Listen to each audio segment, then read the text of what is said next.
اگر بیٹی پیدا ہو تو میرا نبی فرماتا ہے 3 بیٹیوں کی شادی کر دو تو جنت واجب ہو گئی، 10 بیٹوں کی شادی کرو تو جنت واجب کوئی نہیں، 3 بیٹیوں کی شادی کرو تو جنت واجب ہو گئی۔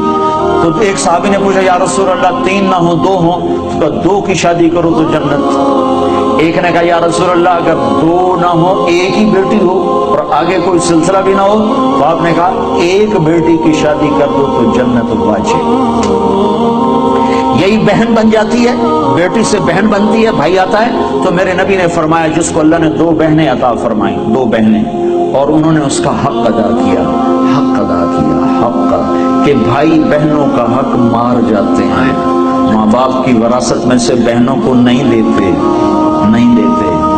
یہ ایسے ہی حرام ہے جیسے شراب بیچنا حرام ہے، جیسے سود کھانا حرام ہے، ایسے ہی بہنوں کا حق کھا جانا ایسے ہی حرام ہے جیسے چوری حرام ہے۔ یہ بہنوں کا چور ہے، اس کی چوری کی جس کے ساتھ مل کے ایک چھاتی کا دودھ پیا، ایک تھالی پیالی میں کھایا اور پیا، ایک چھت تلے جس کے ساتھ زندگی گزاری، یہ اس کی چوری کر گیا ہے۔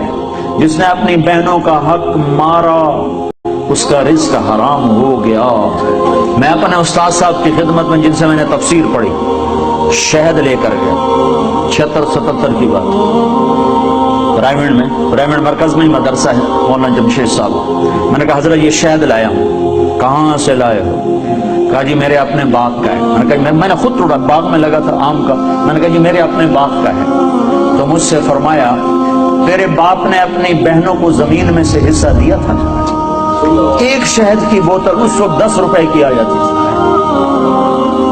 اور کتنا گہرا سوال کیا، یہ نہیں کہا ماشاءاللہ جزاک اللہ، یہ نہیں کہا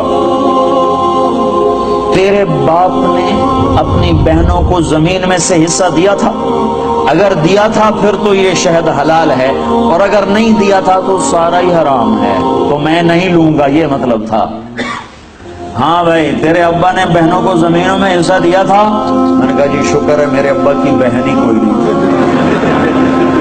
ہوتی تو کوئی نہ دیتے، صرف 2 بھائی تھے، ساری جائیداد 2 بھائیوں کی، بہن تھی ہی نہیں ان کی۔ میں نے کہا اچھا تو تیرے دادا نے اپنی بہنوں کو زمین میں سے حصہ دیا تھا؟ میں جمعہ ہی کوئی نہ ہوں، اس لیے میرے کو یہ پوچھی جانا، میرے جمن تو پہلے نکلنا تھا، نہ پوچھو میرے کو۔ تو پھر ہنس پڑے گا، اچھا ادھر رکھ دو۔